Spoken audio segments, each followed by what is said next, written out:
Hello बेटा, welcome to दक्षिणा ई classroom. तो आइए बेटा, आज शुरू करते हैं आगे वाला, बिना टाइम वेस्ट किए, बिना इधर उधर की बात किए हुए आगे का नया लेक्चर। और इस लेक्चर के अंदर हम लोगों को आज फिशेस पढ़ना है। बेटा, आज के लेक्चर शुरू करने से पहले मैं आप लोगों को पढ़ाना चाहता हूँ, मैं आप लोगों को उस डिटेल, उस डेप्थ पे लेके जाना चाहता हूँ जो हमने लास्ट लेक्चर में छोड़ दी थी। वो है साइक्लोस्टोमेटा की एनसीईआरटी। हम एनसीईआरटी साइक्लोस्टोमेटा की पढ़ेंगे, फिर हम पाइसेस को स्टडी करेंगे विद क्लासिफिकेशन, और फिर पाइसेस की आज डिटेल्स देखेंगे। लेक्चर बड़ा इंटरेस्टिंग होने वाला है, तो आइए स्टार्ट करते हैं। साइक्लोस्टोमेटा। अब मुझे तुम लोगों में से कोई भी अपने मन में अगर आप सोचो साइक्लोस्टोमेटा का मतलब, साइक्लो मतलब सर्कुलर और स्टोमेटा का मतलब माउथ, तो इसका माउथ सर्कुलर है। बेटा माउथ सर्कुलर है तो यहाँ पे आप लोगों को एक वर्ड देता हूँ, सक्टोरियल माउथ। नाम क्या बोला बेटा? सक्टोरियल माउथ। अगर किसी ऑर्गेनिज्म का माउथ है सक्टोरियल तो वो सक्शन कर रहा है। और ये जो ऑर्गेनिज्म है बेटा, ये सक्शन किस चीज का करते हैं? ये क्या करते हैं ना, एक बड़ी सी फिश है, उसके ऊपर ये साइक्लोस्टोम्स आके जुड़ गए और सक्शन करेंगे, चूसना शुरू कर देंगे उसकी बॉडी से खून यानी ब्लड। तो if the organism is consuming the blood of a higher organism, पहली बात ये पैरासाइट है, बॉडी के सरफेस पे बैठा है तो एक्टोपैरासाइट है। और क्योंकि ये ब्लड को कर रहा है सक, तो ऐसी ऑर्गेनिज्म को हम लोग टर्म करते हैं सैंग्विवोरस। क्या कहेंगे? सैंग्विवोरस। बहुत बढ़िया। All living members of class Cyclostomata are ectoparasite on some fishes। Question पहला हमारा क्लियर होता है। They have a elongated body, एक लंबी सी बॉडी है जिसमें 6 से 15 पेयर ऑफ गिल स्लिट्स हैं जो किस में मदद करती हैं? रेस्पिरेशन में। ये बात आपको समझ आई? कितने हैं? 6 to 15 पेयर्स। याद रखना ये सेंटेंस, ये word 6 to 15 pair of gill slits की बात हो रही है, ठीक है। Cyclostomes have a sucking and a circular mouth without jaws, क्योंकि बेटा ये विदाउट जॉज में, इसलिए किसमें रखा जाता है? एग्नाथा। याद है आपको? एग्नाथा, जिसको जॉज नहीं होते। Okay, their body is devoid of scales. अब डिवॉइड ऑफ स्केल्स का मतलब क्या है? अगर बेटा आप यहाँ पे ये जो आपको स्ट्रक्चर देखने को मिल रहा है, अगर हम किसी एक फिश को देखते हैं, क्या देखते हैं? फिश को देखते हैं, तो याद करो, अब फिश का ना एक रफ सा डायग्राम बनाते हैं।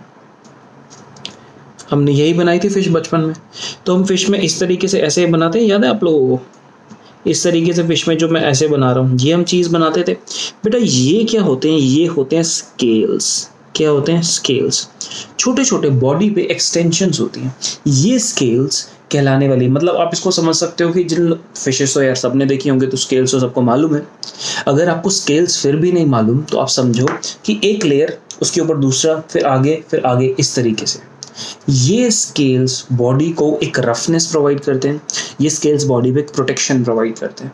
यहाँ पर इन साइक्लोस्टोम्स के पास स्केल्स नहीं होते, और ये एक आपके लिए एक इंपॉर्टेंट क्वेश्चन है। कौन सा which of the following structures does not contain scale? तो आंसर साइक्लोस्टोम्स होंगे। इसने कहा cyclostomes have a sucking mouth, sucking and circular mouth without jaws, आता था हमें। Their body is devoid of scales, body पे स्केल्स नहीं है, और बॉडी पे फिन्स तो हैं लेकिन वो पेयर्ड नहीं है। और यही बात मैंने आपको लास्ट वाले लेक्चर में बताई कि अनपेयर्ड स्ट्रक्चर्स हैं यहाँ पर, अपेंडेजेस अनपेयर्ड है। एंड डिवॉइड मतलब नहीं है, डिवॉइड मतलब absent. The body is absent with, यानी बॉडी के पास स्केल्स नहीं है और बॉडी के पास पेयर्ड फिन्स नहीं है। अनपेयर्ड है बट पेयर्ड नहीं। Okay, cranium and vertebral column are cartilaginous. क्या बेटा? पहली क्वेश्चन, ये साइक्लोस्टोम्स आपके पास वर्टिब्रेटा में आता है? यस। क्यों वर्टिब्रेटा के अंदर आता है? अब देखो, ग्नैथा, ये हम ये क्या कर रहे हैं? वर्टिब्रेटा। इस वर्टिब्रेटा के दो पोर्शन बांटे ना, एग्नैथा और ग्नैथोस्टोमेटा। यहाँ पर जो आप देख रहे हो इधर एग्नैथा में ही तो साइक्लोस्टोम्स देख रहे हो, तो ये तो वर्टिब्रेट का पार्ट है। तो बेटा नोटोकॉर्ड ने क्या किया? वर्टिब्रल कॉलम बनाया, और ये वर्टिब्रल कॉलम दो टाइप का हो सकता था, बोनी या फिर कार्टिलेजिनस। तो यहाँ पर आपको कौन सा मिल रहा है? साइक्लोस्टोम्स में कार्टिलेजिनस। तो यहीं से तो बोला है the cranium and the vertebral column are cartilaginous. Done.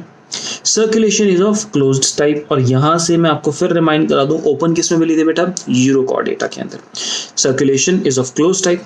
Cyclostomes are marine but migrate for spawning to fresh water. अब देखो वही एनसीईआरटी ने बातें करती है। एनसीईआरटी हमेशा की तरह ना बेटा आपको वो देती है कि थोड़ा बहुत मैं बता दूंगा, बाकी दिमाग लगा लो। स्पॉनिंग रिप्रोडक्शन हुआ, कहानी क्लियर हुआ? स्पॉनिंग क्या हुआ? रिप्रोडक्शन हुआ। ये स्पॉनिंग करने के लिए कहाँ जाते हैं? Fresh water. कहाँ आते हैं? मुझे जाना नहीं बोलना चाहिए, कहाँ आते हैं? आना इनका कहाँ होता है? फ्रेश वाटर में। इसीलिए बेटा इनको हम क्या कहते हैं? एनाड्रोमस। ये तो अपने को अपन ने याद किया था, anadromous. They are coming into the fresh water, anadromous. Clear? Spawning के लिए अगर मैं आपको एक और बेटा यहाँ पे फैक्ट बताऊं, देखो यहाँ पे क्या हो रहा है, ये मरीन वाटर से माइग्रेट करके फ्रेश वाटर में आते हैं और फ्रेश वाटर में क्या करते हैं? स्पॉनिंग। और स्पॉनिंग से जो रिप्रोडक्शन में फाइनली यहाँ पे क्या बनता है? लार्वा। ठीक है।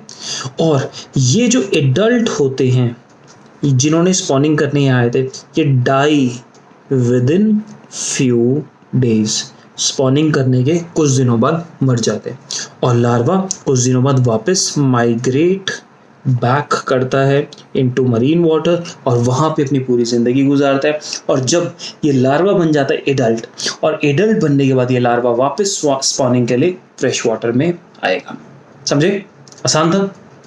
बहुत बढ़िया। After spawning within few days they die. Same बात मैंने आपको करी, स्पॉनिंग के कुछ दिनों बाद ये मर जाएंगे। Their larva after metamorphosis return to the ocean.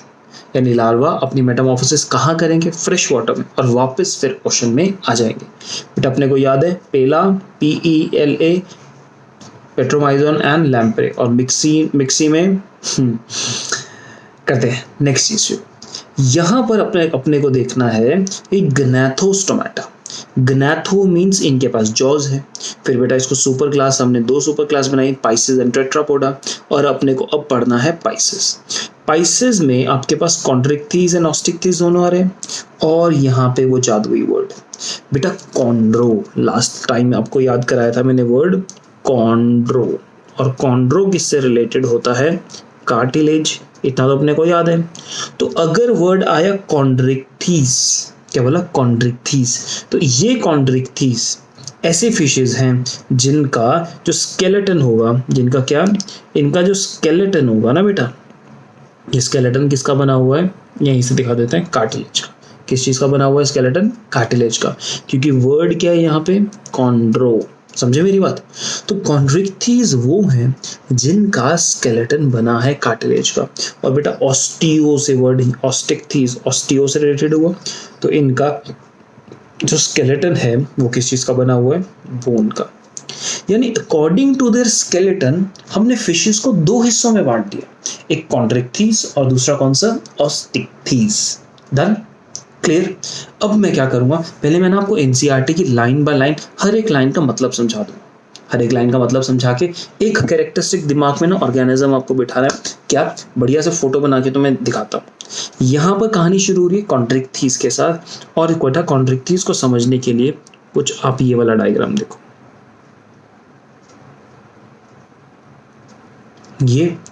ये है बेटा शार्क। इस तरीके से समझ लो, ये अपने पास शार्क है। अब बॉडी के अंदर मैं यहाँ पे क्या करता हूँ, इजी करने के लिए ये बातें बताएंगे ना, इस तरीके से मैं अपर वाले रीजन को बेटा टर्म करता हूँ वेंट्रल। अरे ऊपर वाला वेंट्रल थोड़ी होता, ऊपर वाला होता है डॉर्सल और नीचे वाला वेंट्रल। अब मुझे बोलो ये जो माउथ है, ये माउथ वेंट्रल है कि डॉर्सल है? ऑब्वियसली बेटा वेंट्रल है ना, माउथ वेंट्रल साइड मिल रहा है अपने को। क्लियर? ये जो पोर्शंस है बेटा ये क्या है? गिल्स। क्या है? गिल्स। शार्क का है ना, एक फोटो याद रखो, इमेजिन करो शार्क की बॉडी के साइड में आपको गिल्स दिखाई देती है? यस बिल्कुल, गिल्स दिखाई देती है। वो क्यों दिखाई दे रही है इसका सिग्निफिकेंस अभी समझाऊंगा, लेकिन आपको यहाँ पे गिल्स दिखाई दे रही है। इतना समझ आया? बेसिक पक्का क्लियर हुआ? अच्छा, शार्क जो है क्या वो प्रेडेटर है? क्या शार्क दूसरे ऑर्गेनिज्म को मार के खाती है? यस। तो अगर कोई जानवर प्रेडेटर हुआ तो दैट मीन्स उसके जो जबड़े होंगे बेटा वो बहुत स्ट्रांग होंगे या वीक होंगे? ऑब्वियसली स्ट्रांग होंगे। समझे मेरी बात? तो अगर कोई चीज एज अ प्रेडेटर काम करती है तो उसके जॉज, उसके जबड़े they will be very very powerful, so that अपने प्रे को वो कंज्यूम कर सके, मार के काट के खा सके। यही तो बात अपने को सीखनी है। तो अब यहाँ देखो, पूरी कहानी पढ़ते हैं। इसने कहा कॉन्ड्रिक्थीज की बात करते हैं, they are marine animals with a streamline body. Full stop. Streamline body का मतलब क्या है? अब क्या कीजिए कि आप बाइक या गाड़ी पे तो आपने ट्रैवल किया है, पक्का किया होगा सबने। तो बाइक और गाड़ी पे ट्रैवल करने के दौरान ना एक चीज़ बेटा अच्छे से गौर करना आप लोग, अगर अगर बाइक गाड़ी में भी ट्रैवल नहीं किया, उसका दूसरा एग्जांपल भी दूंगा। मीनवाइल सबसे सिंपल एग्जांपल देखते हैं। आप गाड़ी के बाहर ना बेटा खिड़की खोलिए, हाथ जब गाड़ी तेज स्पीड पे चल रही है, हाथ को ना ऐसे रखो, आपके हाथ में कोई दिक्कत नहीं होगी, एकदम बढ़िया से महसूस होगा। लेकिन हाथ ऐसे रखोगे, हाथ एकदम पीछे हो जाएगा, क्योंकि अगर मैं ऐसे बढ़ा देता हूँ तो यहाँ पे एयर रेजिस्टेंस लग रहा है ना, कहानी क्लियर हो रही है। उसी तरीके से पानी के अंदर ना बेटा, पानी के अंदर हाथ ना इस तरीके से पतला पतला ऐसे लेके जाओ, पानी की बाल्टी लो और हाथ रखो और उसके अंदर ऐसे हाथ आगे बढ़ाओ, बिना किसी प्रेशर के जाएगा, बिना किसी रेजिस्टेंस के जाएगा। पानी के अंदर हाथ ऐसे डालो, ऐसे लेके जाओ, तो यहाँ पे रेजिस्टेंस मिलेगा ना। What I want to tell you is कि बॉडी अगर स्ट्रीमलाइंड होती है, कैसी होती है बॉडी अगर स्ट्रीमलाइंड होती है, तो बॉडी का शेप बेटा पता कैसा होता है, स्ट्रीमलाइन बॉडी है तो बॉडी का शेप ना ऐसा होता है, रफ सा शेप। इससे क्या होता है, स्ट्रीमलाइन बॉडी का शेप, अगर इस शेप को मैं नाम दूं ना तो बेटा ये स्पिंडल शेप है। कौन सा शेप है, स्पिंडल शेप। दो हिस्से इसके, एंटीरियर एंड पोस्टीरियर एंड्स तीखे बारीक और बीच वाला एरिया मोटा, ऐसी शेप को हम कहते हैं स्पिंडल शेप। और ऐसी शेप रखने वाली बॉडी को कहते हैं स्ट्रीमलाइन बॉडी। तो स्पिंडल शेप होने से क्या फायदा होता है, स्पिंडल शेप होने से no water resistance, no water resistance. तुम सोचो ये पानी में इतना तेज तैरने की कोशिश कर रही हैं, लेकिन इनका शरीर ऐसा है कि इनको पानी में तैरने में दिक्कत आ रही है, तो फिर फायदा थोड़ी होगा बेटा। ये जो जानवर है इसको पानी में तेज तेज घूमना है, तेज तेज मूव करना है, तो बॉडी कैसी होनी चाहिए, स्ट्रीमलाइन बॉडी। कहानी क्लियर हुई? Okay. There are marine animals with a streamlined body and have a cartilaginous endoskeleton. Endoskeleton तो बॉडी के अंदर का स्केलेटन, और कैसा है वो, कार्टिलेजिनस। और यही से तो वर्ड हमने कॉन्ड्रो से वर्ड सीखा था। कहानी क्लियर? बहुत बढ़िया। माउथ इज लोकेटेड वेंट्रली, आपको डायग्राम याद है, माउथ जो है वो किस तरीके से लोकेटेड है, वेंट्रली लोकेटेड है। Mouth is located ventrally. अब ये वाली बात बहुत बहुत और बहुत ज्यादा important, notochord is persistent throughout the life. जीवन भर, पूरे की पूरी लाइफ टाइम में नोटोकॉर्ड अपने को यहाँ पे मिलती रहेगी, नोटोकॉर्ड हटती नहीं है। हमने देखा था पुराने ऑर्गेनिजम्स में, अक्सर वर्टिब्रल, हमने वर्टिब्रेटा में पढ़ा था कि जो नोटोकॉर्ड है वो एडल्ट्स में जाके वो वर्टिब्रल कॉलम में कन्वर्ट हो जा रही है, लेकिन यहाँ पर नोटोकॉर्ड रहेगी पूरी की पूरी लाइफ। और ये एक कॉमन क्वेश्चन है जो पूछ लिया जाता है। यहाँ पे मैं ये नहीं कह रहा कि notochord is converted into vertebral column, ऐसा नहीं हो रहा है। एनसीईआरटी कहती है notochord is persistent throughout the life. Gill slits are separate and without operculum gill cover. अभी ओपर्क्यूलम नाम की चीज क्या है, अब यहाँ पे फोटो में आओ और यहाँ से ध्यान से देखो, क्या आपको ये स्ट्रक्चर दिखाई दे रहा है बेटा? ये जो आपको स्ट्रक्चर दिखाई दे रहा है ये एक कॉन्ड्रिक्टीज का दिखाई दे रहा है। क्या आपने को यहाँ पे गिल स्लिट्स दिखाई दे रहे हैं साइड में? यस। जब बेटा ये वाली फिश होती है ना, ये वाली फिश जो नॉर्मल फिश है, जब जिसको हम खाते भी हैं, उनमें कभी ध्यान देखना वहाँ पे गिल स्लिट्स नहीं दिखाई देते। क्यों? क्योंकि अगर शरीर में इधर आपको, अगर एक शरीर में आपको इस तरीके से गिल स्लिट्स दिखाई दे रहे हैं, कॉन्ड्रिक्टीज में गिल स्लिट्स दिखाई देते हैं। अब जब आप ऑस्टिक्थीज दूसरा वाला सेगमेंट पढ़ते हो, कौन सा वाला पढ़ते हो, ऑस्टिक्थीज, तो वहां पे मालूम पता क्या होता है, ऑस्टिक्थीज में ना इस गिल स्लिट्स के ऊपर इस तरीके से कवर होता है। क्या होता है? अब आपको बताओ, गिल स्लिट्स दिखाई दे रहे हैं? नहीं। अब मैं गिल स्लिट्स को, इस कवर को अगर उठाऊंगा तो इसके नीचे मुझे गिल स्लिट्स दिखाई देंगे कि नहीं दिखाई देंगे? यस। समझे मेरी बात? मैंने क्या बोला कि अगर आपके पास कॉन्ड्रिक्थीज है तो कॉन्ड्रिक्थीज में ऐसे गिल्स दिखाई देते हैं क्योंकि इनके ऊपर एक कवर, एक परत नहीं है। ऑस्टिक्थीज में क्या होता है, इनके ऊपर बेटा इस तरीके से एक चढ़ी हुई एक परत होती है, और ये जो परत मैं बनाया, इस परत को हम लोगों ने क्या टर्म कर दिया, ओपर्क्यूलम। क्या नाम दिया इस परत को? हमने बोला ओपर्क्यूलम। तो मैं कहूंगा ओपर्क्यूलम एक गिल कवर की तरह काम कर रहा है। वही बात क्लियर? तो ओपर्क्यूलम है तो आपको गिल स्लिट्स नहीं दिखाई देंगी, और ओपर्क्यूलम अगर नहीं है तो गिल स्लिट्स दिखाई देंगी ना। देखो बेटा, यहाँ पर इस फोटो में जब हम ऑब्जर्व करते हैं, इधर आपको यहाँ पे अब इसके अंदर ये गिल दिखाई दे रहे हैं, ये लेकिन ये जो ऊपर ये चीज, यही तो था ओपर्क्यूलम। तो जब तक ओपर्क्यूलम है तो आपको गिल्स नहीं दिखाई देंगे, और यहाँ पे ओपर्क्यूलम नहीं होता तो गिल स्लिट्स शरीर के बाहर ही दिखाई देते हैं।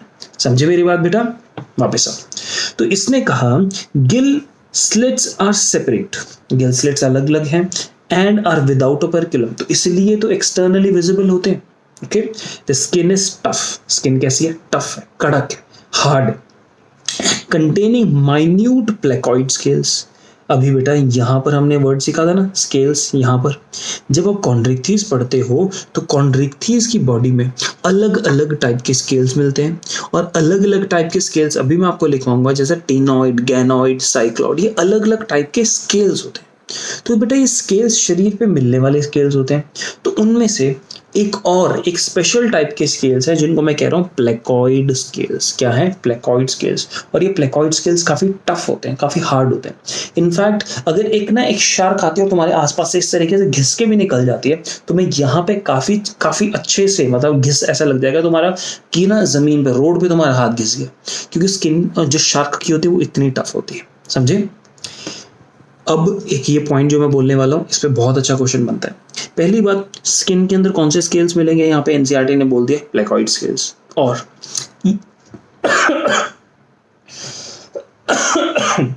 जो आपके बेटा दांत, ये दांत एनेमल के बने हुए हैं, यहाँ पर इन कॉन्ड्रिक्थीज के पास जो टीथ है ना, ये teeth they are modified placoid scales which are backwardly directed. समझाता हूँ इस बात को। पहली बात, इनके टीथ किस चीज की मॉडिफिकेशन है, ये टीथ अलग से नहीं बने, ये प्लेकॉइड स्केल से जो मॉडिफाई हो गए खाने के लिए, और इनके teeth are backwardly directed. Backwardly directed का मतलब कुछ इस तरीके से, यहाँ पे इस डायग्राम में देखो, अगर इनके टीथ होंगे बेटा इस तरीके से, ऐसे बैकवर्डली डायरेक्टेड हो गए, ठीक है। बैकवर्डली डायरेक्टेड होने से क्या नुकसान या क्या फायदा होता है इस बात को तो मैं समझाता हूं। तुम ये चीज सोचो कि तुम्हारे ये दांत है, ये उंगलियां हैं, ये दांत, और ये सीधे हैं, बिल्कुल सीधे हैं, ठीक है। अब मैं सीधे की जगह इनको ऐसे मोड़ देता हूँ, ऐसे मोड़ देता हूँ, तो एक ना शिकार आया और शिकार की बॉडी में इस तरीके से गाड़ दिया। अब जब शिकार की बॉडी में इस तरीके से गाड़ दिया, शिकार बाहर निकलने की कोशिश करेगा, तो जो टीथ है वो उस प्रे की, उस शिकार की बॉडी में और घुस जाएंगे ना, क्योंकि बेटा बैकवर्डली डायरेक्टेड है, शिकार बाहर जाएगा और ये प्रे की बॉडी में और ज्यादा घुस जाएंगे, समझे। यानी प्रे अगर बाहर निकलने की कोशिश कर रहा है तो बाहर नहीं निकल पाएगा, प्रे और भी ज्यादा फंस जाएगा। क्यों, क्योंकि इनके टीथ बैकवर्डली डायरेक्टेड है। अगर तुम एक हुक लो और हुक को यहाँ पे मार दो, हाथ पीछे करोगे तो हुक हाथ के अंदर और जाएगा ना, सेम केस यहाँ पर तो है। इसीलिए अगर कोई जानवर होता है बेटा कैसा, प्रेडेटर, तो अक्सर उसके टीथ होते हैं बहुत स्ट्रॉन्ग, बहुत होते हैं बहुत शार्प, और होते हैं बैकवर्डली डायरेक्टेड। इनके जो जॉज होते हैं, जबड़े होते हैं, बहुत ही पावरफुल होते हैं। इनके जो टीथ होते हैं बैकवर्डली डायरेक्टेड होते हैं। तो अगर इन्होंने आपका इस तरीके से हाथ पकड़ लिया तो बेटा हाथ काट ही देंगे, इतना स्ट्रॉन्ग होता है, ठीक है। The jaws are very powerful. The jaws are very powerful. कहानी क्लियर होती है। The animals are predaceous. Predator की तरह काम करते हैं, दूसरे ऑर्गेनिज्म को खाते हैं। Due to the absence of air bladder, they have to swim constantly to avoid sinking. अब ये बात तो मैं बढ़िया से समझाता हूँ, ध्यान से एक सिंपल से एग्जाम्पल से समझना। तुम लोगों को स्विमिंग नहीं आती, ये मान के चलो, if you don't know the swimming what would happen. आपको मैं ना एक रबर की ट्यूब दे देता हूँ जिसमें हवा भर देता हूँ, और हवा भरने से क्या होता है, वो ट्यूब दे देता हूँ, क्या उसके सहारे पानी में तैर सकते हो? यस। पानी में डूबोगे तो नहीं। इसका मतलब अगर आपको एक इस तरीके से एक रबर ट्यूब दे दी जाती है जिसके अंदर यहाँ पे एयर भरी हुई है, तो इसकी मदद से आप पानी के अंदर इस तरीके से आप लेटे, आप इस तरीके से पानी के अंदर बेटा, अरे दो ही पैर होंगे ना, और यहाँ पे आप खुश हो क्योंकि आप बच गए, ये है ना, पकड़ा चल रहा है यहाँ पे। तो ये आप बैठे हो, पानी के अंदर हो, डूब नहीं रहे हो, क्योंकि इस एयर भरी हुई इस ट्यूब ने आपको बचा लिया। तो अब जब हम फिशेस को स्टडी करते हैं ना, तो बेटा वहां पे एक कंसेप्ट आता है, और कंसेप्ट है एयर ब्लैडर। क्या कंसेप्ट है? Air bladder. अब ये एयर ब्लैडर नाम की चीज है क्या? एयर ब्लैडर ना बेटा बॉडी के अंदर, इनसाइड बॉडी एक एयर पाउच है, एक एयर का पाउच है। बेसिकली एयर पाउच है तो obviously it will be filled with air, इतना तो हम समझते हैं। अब अगर बॉडी के अंदर इस एयर पाउच के अंदर हवा भरी है तो क्या फिश पानी के अंदर डूब जाएगी? नहीं, पानी के अंदर वो फ्लोट करती रहेगी बिना तैरे हुए। मैं तुम्हें इस बात को अच्छे से थोड़ा सा क्लियर कर दूं।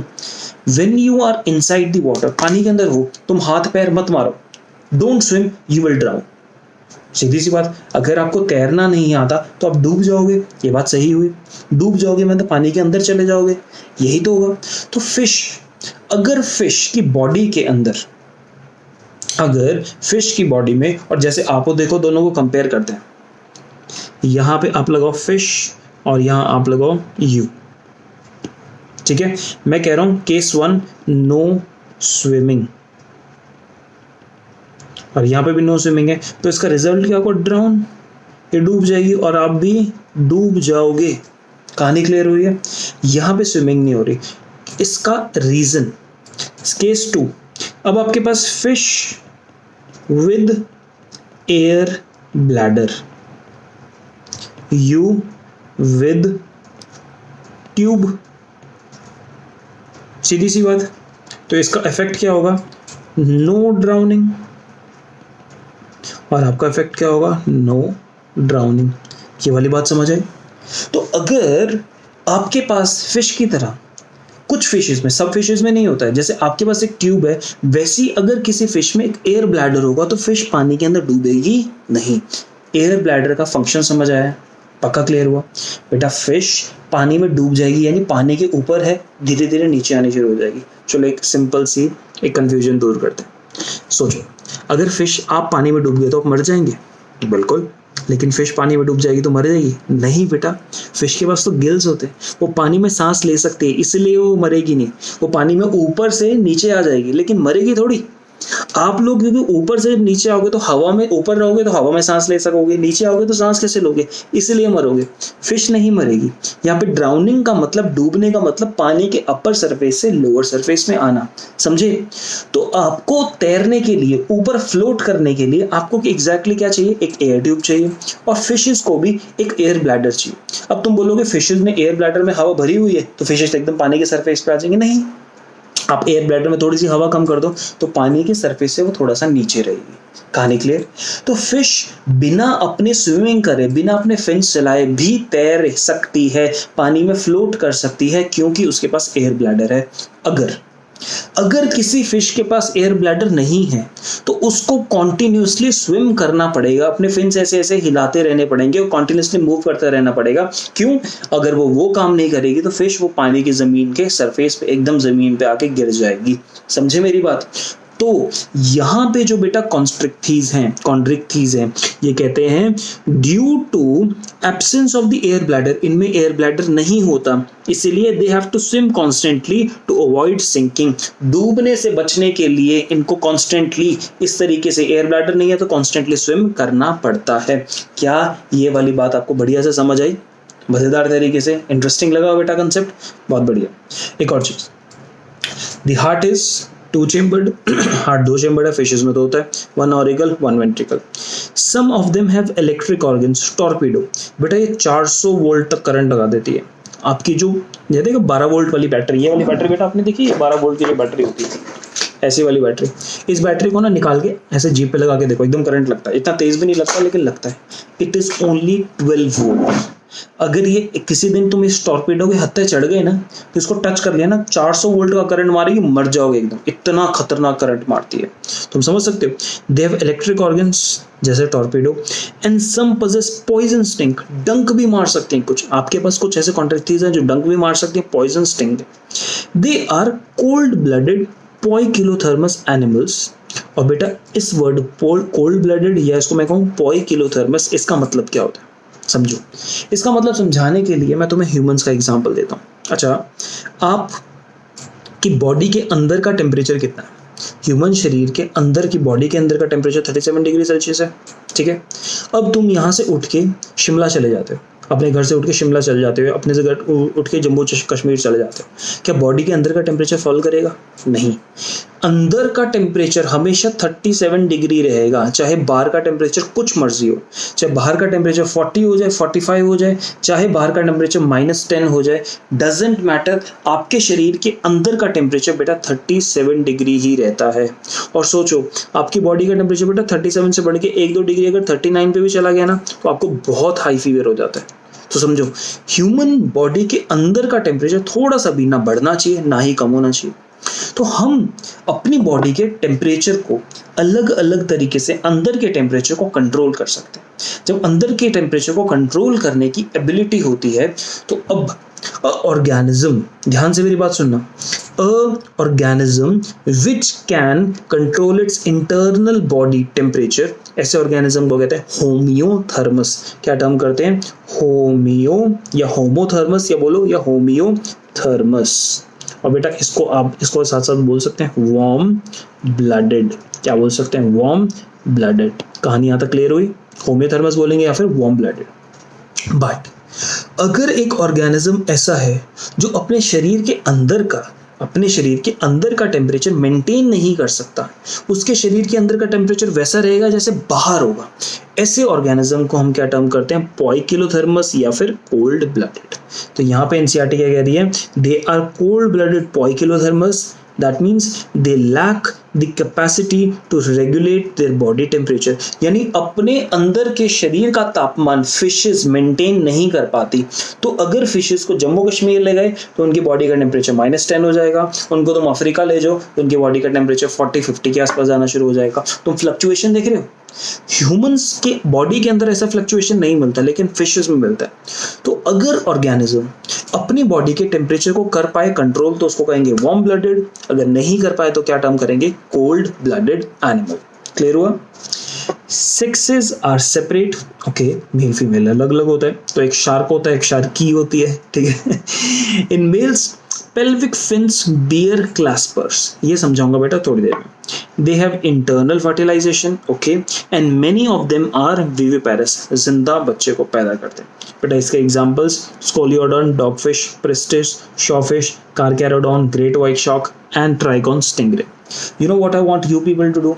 I want आप इन सब के जो फोटोज हैं आप गूगल पे इफेक्टिवली देखें, उन फोटोज को अपने पास स्टोर करके रखें, और जब भी कंफ्यूज हो फोटो से ही देख के उसको साथ ही साथ याद कर लें। क्लियर हुई मेरी बात? यहाँ पे बेटा एक वर्ड है पेल्विक फिन्स बियर क्लास्पर्स, ये वाला पॉइंट हमारा थोड़ा सा भी पेंडिंग है, ये वाला पॉइंट मैं आपको नोट्स में समझाऊंगा, राइट?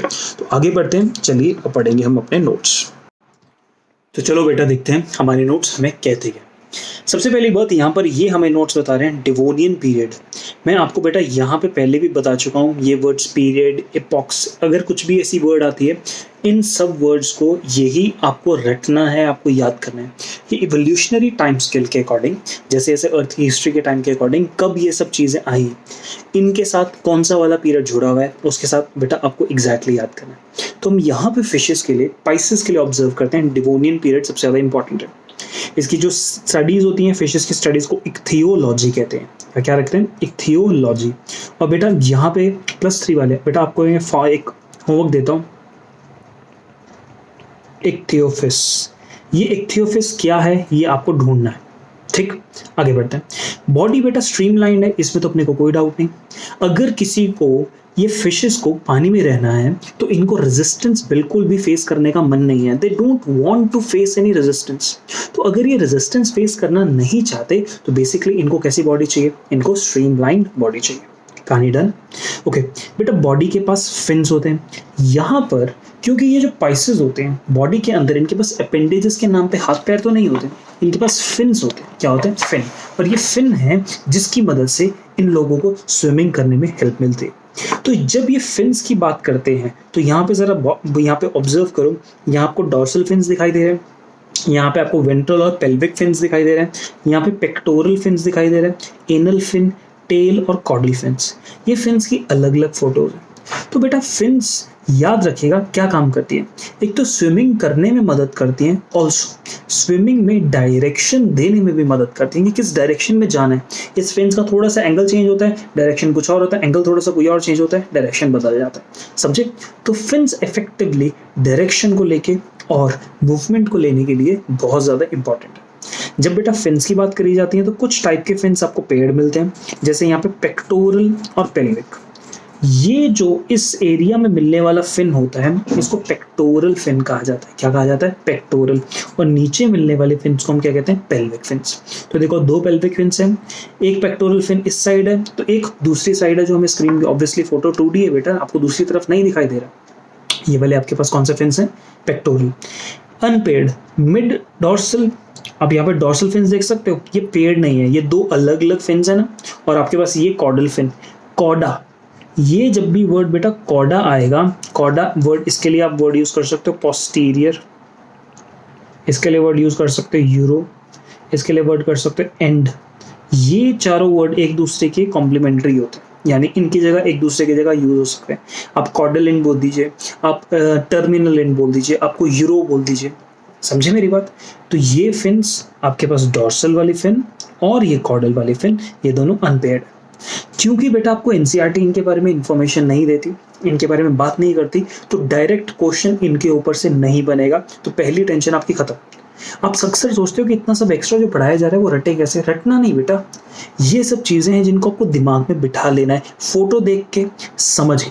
अगर आपके दिमाग में पार्शियली भी बैठ जाते हैं तो जब पेपर में आप क्वेश्चंस देखते हो ना, तो उस टाइम आपको एक चीज मालूम लगती है, during the time when you watch the question, जब आप क्वेश्चंस को ऑब्जर्व करते हो, क्वेश्चंस को पढ़ते हो, क्वेश्चंस की डिटेल में जाते हो, तो आपको कुछ चीजें मालूम लगती है। ये जो एक्स्ट्रा चीजें मैं आपको बता रहा हूँ बेटा, आपको ये छोटी छोटी थोड़ा थोड़ा करके हेल्प करेंगी। जब आपको हेल्प किस तरीके से करेंगी, अगर आपको वर्ड कभी कॉर्डल फिन आ गया तो आप सोचोगे यार ये तो मैंने कभी नाम नहीं सुना, बट सुना है ना। एग्जैक्टली, कॉर्डल फिन आपको वर्ड आ गया तो पहली बात, कॉर्डा का मतलब आपको पता होना चाहिए, जो मैं आपको समझा चुका हूँ, rear and, terminal and, posterior and, यहाँ से आइडिया लग गया। अगर फिन्स बॉडी के एंटीरियर एरिया में मिले, नियर द चेस्ट एरिया, उस चीज के लिए वर्ड यूज करते हैं बेटा पेक्टोरल। मैं ये कभी नहीं पूछूंगा कि कौन से फिन्स पेयर्ड हैं कौन से अनपेयर्ड हैं, ये अब सिलेबस का पार्ट नहीं है, ये तो आपको सिर्फ बताने के लिए बात बता दी गई है। ये तरीका है आप लोगों को इंट्रोड्यूस करने का कि बॉडी में अलग अलग टाइप के फिन्स क्या है। समझ पा रहे हैं मेरी बात आप? बढ़िया, देखते हैं बेटा आगे। फिजियोलॉजी की बात करते हैं तो देखो बेटा, फिशेस की फिजियोलॉजी में डाइजेशन बोलो, खाना खा रहे हैं, माउथ इनके पास है, प्रॉपर खाना इनको जिस तरीके से मिलता है। बड़ी फिशेस छोटी फिशेस को खाती हैं, छोटी छोटी फिशेस जो होती हैं वो फाइटोप्लैंक्टन या जू प्लैंक्टन को कंज्यूम करती हैं। अब फाइटोप्लैंक्टन और जू प्लैंक्टन क्या होते हैं? पानी में तैरते हुए छोटे छोटे प्लांट्स और छोटे छोटे जानवर।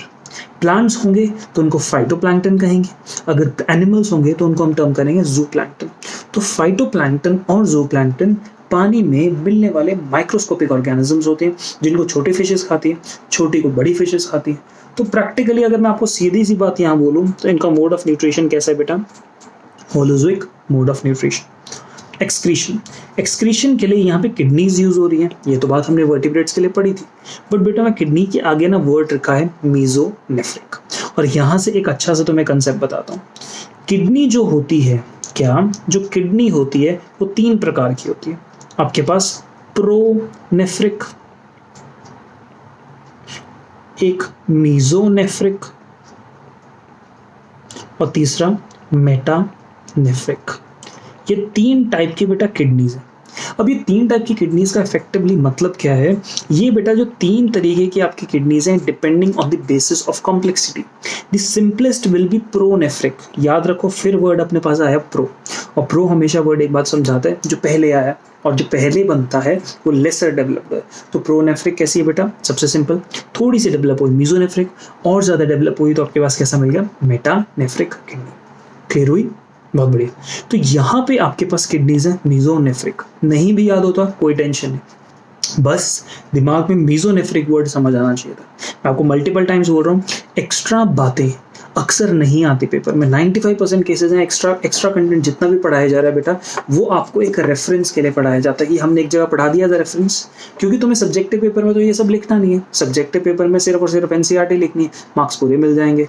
तो आपको जो ऑब्जेक्टिव पेपर है उसमें ये सब एक्स्ट्रा बातें सिर्फ मालूम होनी चाहिए, इनकी समझ होनी चाहिए, इसलिए बेटा आपको ये कराई जाती है। समझो, घबराओ नहीं, ठीक।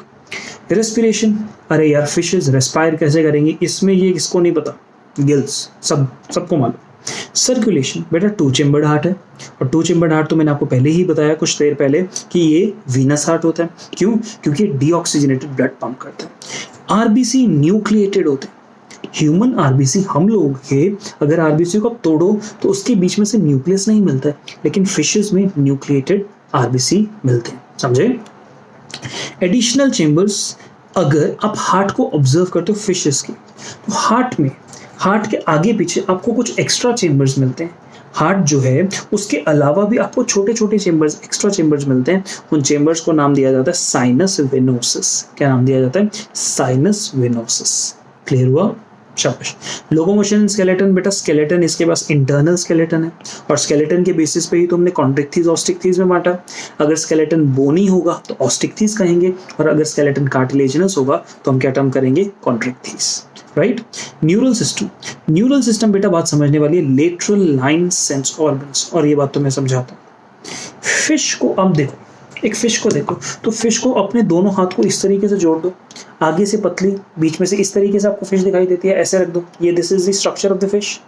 तो सामने से पतली सी है फिश, साइड में से एक चौड़ी सी है। That means if I look the fish from the front, तो फिश बेसिकली मुझे कुछ इस तरीके से दिखाई दे रही है। इनफैक्ट ये तो स्ट्रक्चर बनाने में ज़रा मुश्किल सही हो जाएगा। सामने से फिश बेटा आपको, साइड में से आपको ये स्ट्रक्चर इस तरीके से दिखाई देगा ना फिश का, साइड में से ये स्ट्रक्चर फिश का दिखाई देता है, सामने से कैसे दिखाई देगा? टेक्निकली फिश साइड में से चपटी तो है, तो बेटा फिश के पास ना आप ये समझो कि फिश ऐसे है और यहाँ से प्रेडेटर आ रहा है। अब फिश की आंखें प्रेडेटर को अच्छे से देख पाए ना देख पाए, इसीलिए फिश की बॉडी के ये वाला जो लेटरल साइड है ना, इस लेटरल साइड में सेंस ऑर्गन्स बहुत सारे होते हैं। क्या होते हैं? Sense organs. यानी फिश के इस वाली साइड, जिस साइड में ऐसे ऐसे बना रहा हूँ, इस वाली साइड सेंस ऑर्गन्स है। और ये सेंस ऑर्गन्स किसको सेंस करते हैं? वाइब्रेशन को। किसको करते हैं? वाइब्रेशन को। तो एक फिश ऐसी है और उसको दिखता है कि यहाँ पे कोई बड़ी सी चीज़ वाइब्रेशन के साथ आ रही है, तो फिश जल्दी से अपनी जगह से हट जाएगी। क्यों? क्योंकि फिश को लगता है कि अगर साइड में से वाइब्रेशन आ रही है तो हो सकता है कि यहाँ पे बड़ा प्रीडेटर हो, वो बड़ा प्रीडेटर मेरे को खाना चाह रहा हो, तो फिश अपने आप को बचाने के लिए इस सेंस ऑर्गन का इस्तेमाल करती है। क्लियर हुआ बेटा? तो ये सेंस ऑर्गन बॉडी के लेटरल साइड है, ये बॉडी के वन साइड है, ये वाली इस लेटरल साइड है, इसलिए इनको कहा जाता है लेटरल लाइन सेंस ऑर्गन्स। क्योंकि एक सीधी लाइन में पड़े हैं, इनको कहते हैं lateral line sense organs. Next बेटा रिप्रोडक्शन करने के लिए यूनिसेक्सुअल होती है, यानी मेल फीमेल फिशेस में अलग होते हैं। एक्सटर्नल और इंटरनल फर्टिलाइजेशन दोनों मिलती हैं। डायरेक्ट डेवलपमेंट होती है। और बेबी फिश जो होती है उसको आप फ्राई और हैचलिंग बोल सकते हैं। ये कॉमनली यूज जीके में वर्ड होता है। कभी कभी क्वेश्चन में वर्ड फ्राई या हैचलिंग यूज हो जाएगा, तो आपको तो अब से मालूम। सीधी सी बात याद करने का सिंपल, फिश फ्राई खाते हो ना, तो फ्राई का जो फिश का छोटा बच्चा होगा उसको फ्राई कह देते हैं। कहानी क्लियर? बढ़िया। अब यहाँ से मेन चीज़ शुरू हो रही है जो हम लोगों को फिशेस के अंदर देखना है। इस केस के अंदर बेटा आप यहाँ ज़रा ऑब्जर्व करो। हार्ट 2 चेम्बर्ड, कोई डाउट नहीं। ट्रू फिशेस, स्पाइसेस असली फिशेस हैं, क्योंकि साइक्लोस्टोम्स भी तो बेटा फिशेस की तरह दिखती हैं, लेकिन वो असली फिशेस तो नहीं होती, इसलिए पाइसेस को ट्रू फिशेस कहा जाता है। लेटरल लाइन सेंस ऑर्गन्स हैं, इसमें अपने को कोई डाउट नहीं। ऑल्सो कोल्ड ब्लडेड है, पोइकिलोथर्मस, अभी हमने पढ़ा कि ये बॉडी के अपनी बॉडी के टेम्परेचर को रेगुलेट नहीं कर पाती। और बियर फिन्स, इनके शरीर पे फिन्स हैं, वो भी हमने देख लिए। और शरीर पे स्केल्स भी हैं। याद बेटा, स्केल्स किस तरीके से काम करते हैं? As exoskeleton. और ये वाला अच्छा क्वेश्चन है। एंडोस्केलेटन के नाम पे आपको बोन्स और कार्टिलेज तो मिलेंगे, प्लस शरीर के बाहरी सतह पे भी आपको कवरिंग्स मिलेंगी, एक परत मिलेगी। और परत किस चीज़ की है? स्केल्स की। अभी आपने देखे थे ना ये स्केल्स, मैंने आपको जब दिखाए थे सुबह, इस तरीके से हम बनाते हैं ना जब भी फिश का स्ट्रक्चर बनाते हो, तो याद है आप लोगों ने फिश के स्ट्रक्चर में इस तरीके से बेटा ये ऐसे ऐसे ऐसे ये सब बनाए थे। तो ये जो छोटे छोटे स्ट्रक्चर्स आप बनाते हो, यही तो अपने स्केल्स होते हैं। कहानी क्लियर हुई? तो फिशेस के स्ट्रक्चर में बेटा अभी हम लोगों ने क्या पढ़ा? स्केल्स पढ़ा। तो यहाँ पर इनको ट्रू फिशेस कह दिया गया। इनको हम लोगों ने क्या कह दिया? Bear fins and scale true fishes हैं। इनके पास फिन्स भी होंगे, स्केल्स भी होंगे, और स्केल्स एक्सोस्केलेटन का पार्ट होते हैं। क्लियर हुआ बेटा? बहुत बढ़िया। अब दो कैटेगरीज हैं, कॉन्ड्रिक्थिस, ऑस्टिक्थिस। ये प्लैकोडर्मी नाम की तीसरी कैटेगरी है, एक तीसरी क्लास है, अपन स्टडी नहीं करते, सिलेबस का पार्ट ही नहीं है। जो अपने पास 2 चीज़ है जो मेन सिलेबस का पार्ट है, वो आपके पास है कॉन्ड्रिक्थिस एंड ऑस्टिक्थिस। बेटा कॉन्ड्रो वर्ड अपने को क्लियर सी बात बता रहा है, जब भी वर्ड कॉन्ड्रो आएगा तो सीधी सी बात कार्टिलेज की बात करी जा सकती है। तो यहाँ पे देखो एंडोस्केलेटन किसका है? कार्टिलेज। और वर्ड अगर ऑस्टियो आता है तो उसका मतलब क्या होता है? बोन। इतना तो अपने को समझ आता है। गिल्स। अब क्वेश्चंस बेटा यहाँ पर हर बुक में आपको ना बहुत ही बड़ा सेगमेंट दिया हुआ है। यहाँ पे मैंने आपके लिए टेबल बना दिया। इस टेबल की चीज़ें आपको इमेजिन होनी चाहिए, याद होनी चाहिए। अगर ये टेबल आपको याद है, आपका पाइसेस का एक भी क्वेश्चन नहीं छूटेगा। तैयारी मज़ेदार तरीके से करा रहा हूँ, बढ़िया तरीके से, बहुत सोच समझ के, बड़ी मेहनत से नोट्स बनाए बेटा। ये नोट्स किसी बुक में नहीं मिलेंगे, कहीं नहीं मिलेंगे। ये खुद ब खुद मैंने अपने दिमाग से बनाया ताकि जितना ईजी हो सके, जितना कंसाइज हो सके, जितना कॉम्प्रिहेंसिव हो सके आपके लिए बन सके। तो बेटा respect the notes, work hard and make the notes by your own hand. यहाँ पे देख के सिर्फ अपने पास सेव नहीं करने, इन नोट्स को खुद ब खुद अपने हाथ से भी बनाना है, ठीक है। तो यहाँ पे एंडोस्केलेटन पढ़ा मैंने, कार्टिलेज और बोन का। ऑस्टिक्थीज में बोन का होगा, कॉन्ट्रिक्थीज में कार्टिलेज का। बढ़ते हैं आगे। गिल्स, कॉन्ट्रिक्थीज में 5 to 7 पेयर गिल्स हैं, लेकिन ऑस्टिक्थीज में सिर्फ और सिर्फ 4 पेयर ऑफ गिल्स हैं। कहानी क्लियर हो रही है। अगर कम गिल्स किसमें, बोन वाली फिशेस में। गिल कवर, अब बताओ शार्क के अंदर आपको साइड में ऐसे दिखाई देता है? यस।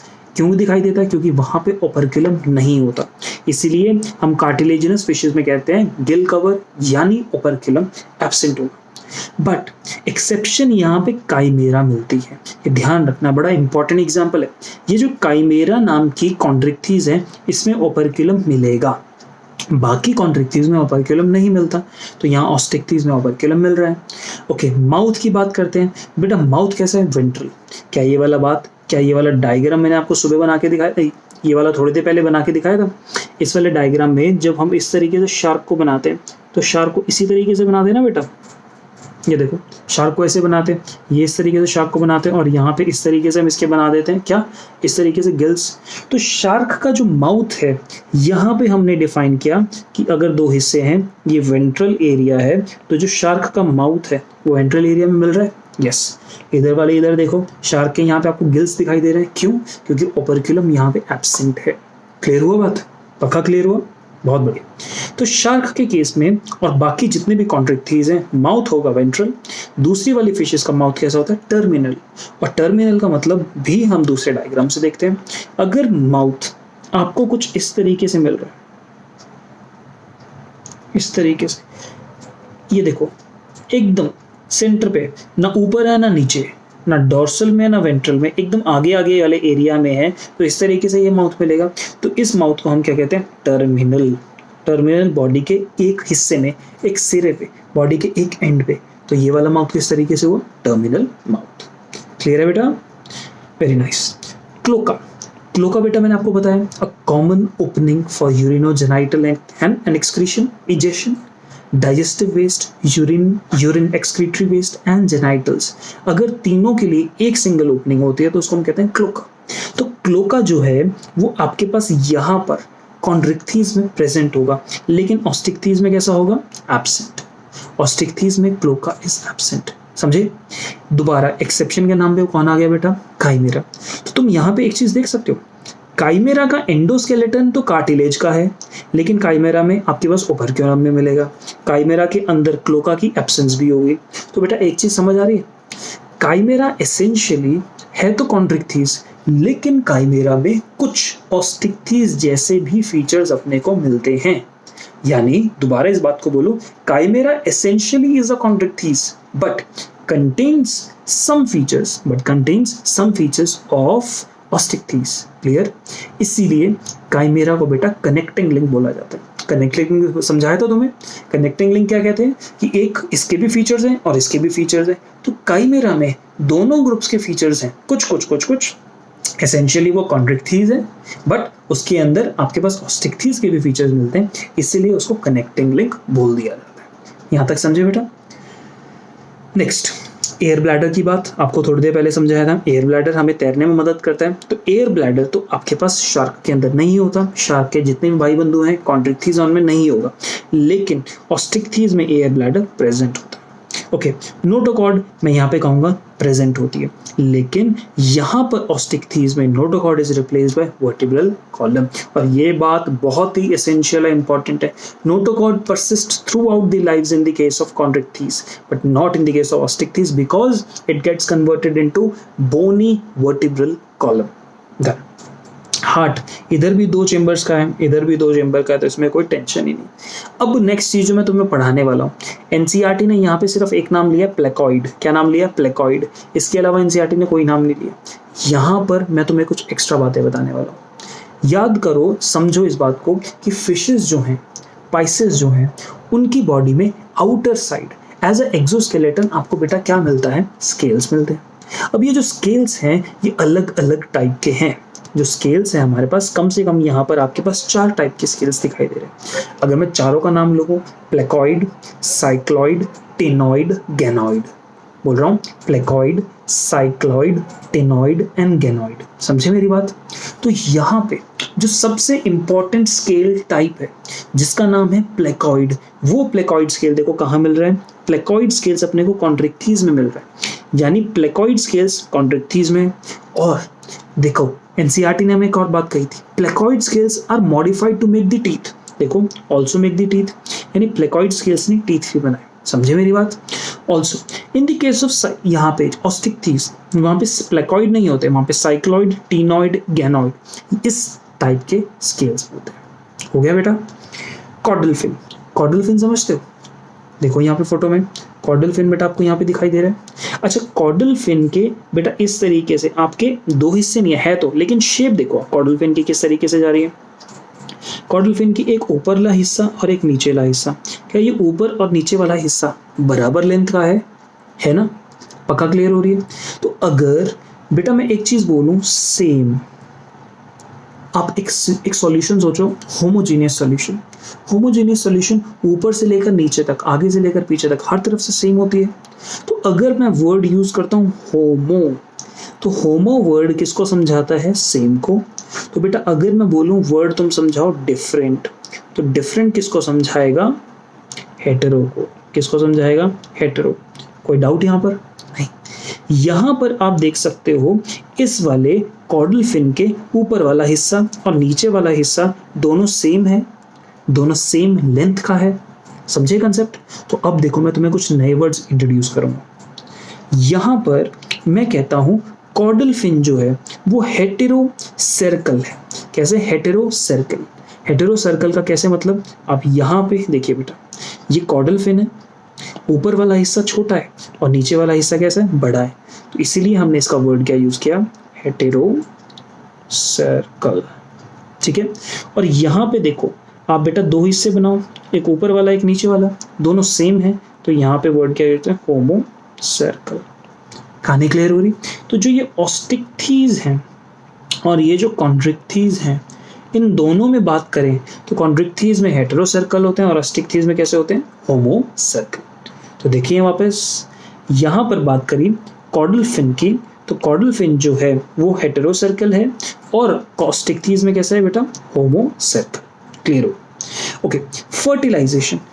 जो कॉन्ड्रिक्थीज में इंटरनल फर्टिलाइजेशन मिलेगी, इंटरनल फर्टिलाइजेशन मिलेगी। और ये कंसेप्ट ना बहुत इंपॉर्टेंट है, क्योंकि यहाँ पे आज वो थोड़ी देर पहले वर्ड पढ़ा था ना हमने, पेल्विक क्लैस्पर्स, उनको समझेंगे। पहले समझते हैं फर्टिलाइजेशन बेटा इंटरनल है। ओके, यहाँ पे ऑस्टिक्थीज में फर्टिलाइजेशन एक्सटर्नल है। तो जरा ध्यान से मेरी बात सुनो, अगर फर्टिलाइजेशन होती है एक्सटर्नल तो मेल और फीमेल दोनों ने गैमेट्स निकाले और पानी में डाल दिए। गैमेट्स मेल ने भी निकाला, फीमेल ने भी निकाला, पानी में डाला, पानी के अंदर गैमेट्स फ्यूज करके, तो एक्सटर्नल फर्टिलाइजेशन। बट बेटा अगर फर्टिलाइजेशन इंटरनल होगी तो क्या मेल को अपना गैमेट फीमेल की बॉडी में डालना पड़ेगा? अगर मेल को गैमेट फीमेल बॉडी में डालना है तो दैट मीन्स गैमेट ट्रांसफर करने के लिए, गैमेट ट्रांसफर करने के लिए आपको एक ऑर्गन चाहिए। क्या चाहिए? एक ऑर्गन चाहिए। तो गैमेट ट्रांसफर करने के लिए जो बेटा ऑर्गन चाहिए होता है उसको मेल कॉप्युलेटरी ऑर्गन कहते हैं। क्या कहते हैं? Male copulatory organ. क्यों? क्योंकि वो कॉप्युलेशन में मदद कर रहा है। समझे? ध्यान से मेरी बात सुनिएगा बेटा। अगर इंटरनल फर्टिलाइजेशन कंसेप्ट है बेटा, ये बहुत ही बेसिक है। इंटरनल फर्टिलाइजेशन है, अगर कभी किसी भी जानवर में इंटरनल फर्टिलाइजेशन है तो एक मेल कॉप्युलेटरी ऑर्गन चाहिए, जो ऑर्गन का क्या काम होगा? मेल स्पर्म को ट्रांसफर करेगा इनटू फीमेल बॉडी। यही तो ठीक चीज होगी। और जैसे अगर मैं ह्यूमंस की बात करूं तो स्ट्रक्चर को क्या टर्म करते हैं? पीनस, राइट। तो अब एक फिश लो, एक कॉन्ड्रिक्थीज लो, क्योंकि बेटा कॉन्टिन्यूसली वाटर में स्विम कर रही हैं तो इनके पास भी कोई कॉप्युलेटरी ऑर्गन होगा। और कॉप्युलेटरी ऑर्गन होगा तो बॉडी में, अगर मैं ह्यूमन बॉडी में बात करूं तो ह्यूमन बॉडी में बेटा इस तरीके से ये जो रीजन है, ये रीजन को या फिर चलो इस रीजन को थोड़ा सा और अच्छे से बना देता हूँ, ये जो रीजन है right, this region is termed as pelvis, और इसी पेल्विस वाले रीजन के अंदर कॉपुलेटरी ऑर्गन मिलता है कि नहीं मिलता है, समझे मेरी बात, इसी वाले रीजन में कॉपुलेटरी ऑर्गन मिलेगा। तो उसी तरीके से फिशेस में भी आपके पास कौन सा वाला रीजन होगा जहाँ कॉपुलेटरी ऑर्गन मिलेगा, पेल्विस वाला रीजन होगा। क्लियर हुआ? कैसे बेटा, इतने रीजन को, ऊपर वाले रीजन को थोरैसिक कहते हैं, इस वाले को रीजन को कहते हैं एब्डोमेन, और ये वाला रीजन होता है पेल्विस। क्लियर हुआ? तो पेल्विस रीजन में फिशेस के अंदर भी कॉपुलेटरी ऑर्गन मिलेगा कि नहीं, समझे। तो अब एक फिश ने दूसरी फिश को, मेल फिश ने फीमेल फिश को पकड़ना है, होल्ड करना है। क्यों? क्योंकि देखो दोनों फिशेस साथ साथ ट्रैवल कर रही हैं। जब दोनों फिशेस साथ साथ पानी में तैर रही हैं तो पीनस हैज टू सिक्रीट, और I should say release the sperms inside the body of the female, right? Penis has to release the sperms inside the body of the female. So the male body should contain organs. ध्यान से मेरी बात सुनिएगा। Male body should contain organs which allows transport of sperm to go into the female, right? तो male body should be holding the female, and then the penis can transfer the sperms. So बेटा male body है, इसको क्या करना है, hold करना है। क्या करना है? होल्ड करना है। किसको? फीमेल बॉडी को। तो होल्ड करने का मतलब, इंग्लिश में होल्ड करने को और क्या कह सकते हैं, क्लैस्प करना है, क्लैस्प करना है, ऐसे पकड़ना है, समझे। तो इसीलिए देयरफॉर स्ट्रक्चर कॉल्ड, ध्यान से नाम सुनना, पेल्विक, पेल्विक रीजन में क्लैस्पर्स, क्लैस्पर्स का मतलब जो पकड़ के रखते हैं। तो structures called pelvic claspers are present, समझे मेरी बात। अब ये पेल्विक क्लैस्पर्स ऑस्टिक्थीज में मिलेंगे, कॉन्ड्रिक्थीज में मिलेंगे। अरे बाबा, ऑस्टिक्थीज में एक्सटर्नल फर्टिलाइजेशन होता है और कॉन्ड्रिक्थीज में कैसा होता है, इंटरनल फर्टिलाइजेशन होगा। तो भैया अगर इंटरनल फर्टिलाइजेशन होगा तभी तो पीनिस चाहिए और तभी तो पेल्विक क्लैस्पर्स चाहिए। इसीलिए यहाँ पे स्ट्रक्चर में क्लियर सी बात हो रही है, क्योंकि फर्टिलाइजेशन है इंटरनल, तो इसीलिए मेल्स के पास क्या होंगे, पेल्विक क्लैस्पर्स, जो फीमेल को होल्ड करेंगे। यहाँ पे कुछ ऐसा होता ही नहीं, यहाँ पे इंटरनल फर्टिलाइजेशन नहीं, यहाँ पे एक्सटर्नल फर्टिलाइजेशन है in the case of osteichthyes. Parity, बेटा ये विविपैरस आपको बढ़ा चुका हूँ, ओविविपैरस दोनों होते हैं, और यहाँ पे ये कैसे होते हैं, ओविपैरस। विविपैरस में जिंदा बच्चों को पैदा करते हैं, ओविपैरस में अंडे फीमेल बॉडी के अंदर ही टूटते हैं और उससे बाहर एक जिंदा बच्चा पैदा होता है, और यहाँ पे ये तो अंडे ही देते हैं। Excretory material, very very important an area जहाँ से बेटा क्वेश्चन बनेगा ही बनेगा। अगर मुझे क्वेश्चन बनाना होगा तो मैं सबसे ज़रूरी कोशिश करूँगा एयर ब्लैडर से एक्सक्रीटरी मटेरियल से क्वेश्चन बनाने की। तो जो कार्टिलेजिनस फिशेज हैं वो एक्सक्रीट कर रही हैं, चाहे सब पानी में रह रही हैं वो यूरिया एक्सक्रीट कर रही हैं, और आपके पास ये वाली फिशेज क्या एक्सक्रीट कर रही हैं, ammonia. Very important question. Last habitat की बात करते हैं बेटा। कार्टिलेजिनस फिशेस सिर्फ और सिर्फ मरीन वाटर में मिलती हैं, लेकिन bony fishes marine, fresh water दोनों में मिलती हैं, और ब्रैकिश वाटर में भी मिलती हैं। कौन सा वाटर? Brackish water. समझाता हूँ। मरीन वाटर के अंदर आपके पास सॉल्ट कंटेंट बहुत ज़्यादा होता है, मोर देन 35 पार्ट्स पर मिलियन। फ्रेश वाटर में कम होता है, लेस देन 5 पार्ट्स पर मिलियन। और अगर 5 से 35 के बीच में, पार्ट्स पर मिलियन के बीच में, अगर इसके बीच में होगा तो ऐसे वाटर को क्या कहेंगे, ब्रैकिश वाटर। कहानी क्लियर हुई? तो बेटा जितने भी यहाँ पे एमआर वाले बैच वाले बच्चे हैं, 13th वाले बच्चे, आप लोगों से बेटा एक होमवर्क है, आप अपने +2 में जितना भी एनिमल हस्बेंड्री वाला चैप्टर है ना, स्ट्रैटेजीज वाला चैप्टर, उस चैप्टर में एक्वाटिक और जितने भी मरीन फिशेज हैं उनके नाम अपने को रटने हैं। कहानी यहाँ तक क्लियर होती है? ये सब तो डिफरेंसेस बेटा क्लियर हुए। यहाँ पर अपन देखते हैं काइमेरा की बात करिए। मैं आपको बता चुका हूँ काइमेरा को कनेक्टिंग लिंक कहते हैं। क्यों? क्योंकि काइमेरा में ओपर्क्युलम होता है, ठीक है। काइमेरा ऑस्टिक्थीज जैसे स्ट्रक्चर्स कर रही है, तो ऑस्टिक्थीज में क्लोका नहीं होता है, काइमेरा में नहीं होता है। ऑस्टिक्थीज में ओपर्क्युलम होता है तो काइमेरा में भी होता है। Essentially chimaera is a chondrichthyes, but दोनों के फीचर्स रखती हैं तो इसको क्या कहते हैं बेटा, क्या हम टर्म करते हैं, कनेक्टिंग लिंक। लास्ट चीज आज के लेक्चर की, लंग फिशेज। बेटा ये वाला कंसेप्ट +1 में कहीं पर भी नहीं। +2 में इवोल्यूशन में एक वर्ड दिया हुआ लंग फिशेज। अब ये लंग फिशेज है क्या बेटा? इवोल्यूशन में जब हम देखेंगे तो ना हमें मालूम लगेगा कि अगर आप इवोल्यूशनरी पॉइंट ऑफ व्यू से समझो एवोल्यूशनरी पॉइंट ऑफ व्यू से समझो तो क्या होता है, जब फिशेज आई, फिशेज ने धीरे धीरे पानी से निकल के चाहा कि वो जमीन पे पहुंचे, वो पानी से निकल के जमीन पे जाना चाहती है। तो अब आपके पास फिशेज जो ओरिजिनली पानी में रहती थी, एवोल्यूशन के बाद अब एक ऐसा जानवर बन रहा है जो पानी के साथ साथ जमीन पे भी रह सके, यानी एम्फीबियंस बन सके। तो हमने ऑब्जर्व किया कि कुछ ऐसी फिशेज हैं जो इनिशियली जिन्होंने जमीन पे जाने के लिए अपने अंदर बॉडी में चेंजेस दिखाए, यानी एक ऐसी फिशेस की वैरायटी जो कुछ एम्फीबियंस की तरफ कदम रखते हुए दिखाई देती हैं, और fishes that seem to have taken a step towards being becoming an amphibian, right. ऐसी फिशेस को कहते हैं लंग फिशेस। ये बेटा फ्रेश वाटर में रहती हैं, बोनी फिशेस होती हैं। पहला question, have some amphibian characters. यहां तक क्लियर हुआ। तो फिशेस और एम्फीबियंस के बीच में कोई कनेक्टिंग लिंक है तो वो कौन से हुई, लंग फिशेस। लंग फिशेस के पास बेटा एयर ब्लैडर होगा like osteichthyes which help in respiration. Also इसकी मदद से ये पानी के बाहर भी कुछ देर तक रह सकती हैं। तो क्या एक एम्फीबियस कैरेक्टर हुआ? यस, क्योंकि एम्फीबियंस पानी और जमीन दोनों में रह सकते हैं। तो ये फिशेस एसेंशियली रहती तो पानी में, लेकिन कुछ देर के लिए अगर वो जमीन पे आके बैठ भी गई, जमीन थोड़ी सी अगर सतह पे आके बैठ गई तो इनको नुकसान नहीं होगा, जिंदा रहेंगी, मरेंगी, समझे। ऑल्सो इसका कितने चेम्बर्ड हार्ट है बेटा? 3। फिशेज में कितना चेम्बर्ड हार्ट होता है? 2। कितना चेम्बर्ड हार्ट होता है? 2। लेकिन यहाँ कितने चेम्बर्ड हार्ट है बेटा? 3। तो यहाँ से मेरे को पता लगता है कि ये वाली जो फिशेज हैं वो कैसी वाली फिशेज हैं, they are taking step towards amphibians. Amphibian में 3 चेम्बर्ड हार्ट था, फिशेज में 2 चेम्बर्ड हार्ट। तो देखो ना, यहाँ पे ये वाला एम्फीबियस कैरेक्टर, यहाँ पे एम्फीबियन कैरेक्टर दिखाई दे रहे हैं, समझे मेरी बात। तो यहाँ तक था बेटा लंग फिशेस। और आप सारे के सारे डिफरेंसेस कर चुके हैं कॉन्ड्रिक्टीज एनोस्टिक्टीज के बीच में, और जितना भी फिन्स और इतना भी जितनी भी सब चीज़ें पढ़ी हैं आज के लेक्चर के लिए भैया बेटा इतना ही। आप मन लगा के पढ़िए, खूब ध्यान से पढ़िए। Price is a very very important part of area जहाँ से बहुत सारे क्वेश्चन बन सकते हैं। तो बेटा खूब मन लगा के पढ़ो, खूब अच्छे से पढ़ाई करो, और याद रखना ये नीट बहुत ज़्यादा दिमाग नहीं मांगता, लेकिन नीट बहुत ज़्यादा कंसिस्टेंसी मांगता है, आपका डिसिप्लिन मांगता है। ये कोई कहानी है, कोई लड़ाई बहुत ही ज़्यादा ब्रेन्स की नहीं है, ये लड़ाई आपके डिसिप्लिन की है।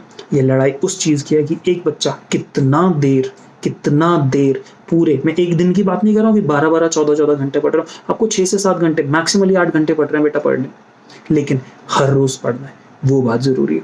आप ये चीज़ अगर 1 साल तक कर गए, अगर +1 वाले बेटा 2 साल तक कर गए और +3 वाले 1 साल तक कर गए, आई प्रॉमिस यू आपको नहीं कोई छेड़ सकता। आराम से नीट निकलेगा। ये पूरी की पूरी game he is about not giving up. तो याद रखो, तुम्हें खूब मेहनत करनी है, तुम्हें एग्ज़ाम फोड़ देना है। तो बेटा जाओ और अब फोड़ो।